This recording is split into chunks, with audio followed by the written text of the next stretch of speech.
முதல் புரிஞ்சிச்சிங்களாமா? உடல் ஆரோக்கியமாக வச்சுக்கணும். ரெண்டாவது சுவாசம் சீராக இருக்குதான்னு செக் பண்ணிக்கணும். மூணாவது என்ன சொல்கிறாருன்னா சாமி, அகத்தே தூய்மையாக வைத்துக்கொள்ளுன்றார். இன்னைக்கு நான் பூஜை பண்ணி அகத்தை தூய்மையாக்கி கொண்டு நான் வெளியே வருகிறேன்னா எனக்குள்ள குப்பையை போடுறதுக்கு பல பேர் இருக்கிறான். எப்படி போன வாரம் ஒற்றை அடித்தோம், இந்த வாரத்தில் ஒற்றை புதுசாக வருகிற மாதிரி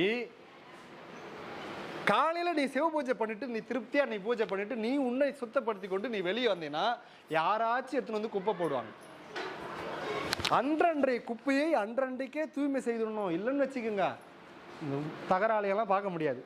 உள்ள கிளீனாக இருக்கணுன்றார். முதல் உடலை சுத்தமாக, அதான் ஆரோக்கியமாக வைத்துக்கொள். ரெண்டாவது சுவாசத்தை சீராக வைத்துக்கொள். மூணாவது அகத்தை தூய்மையாக வைத்துக்கொள். இதுதான் நம்ம செய்ய வேண்டிய மிக மிக மிக மிக நுட்பம். அந்த அகத்தை தூய்மையாக வைத்துக் கொள்வதற்கு மிகவும் முக்கியமானது எதுன்னா நான் சொன்ன பஞ்சாட்சரம்.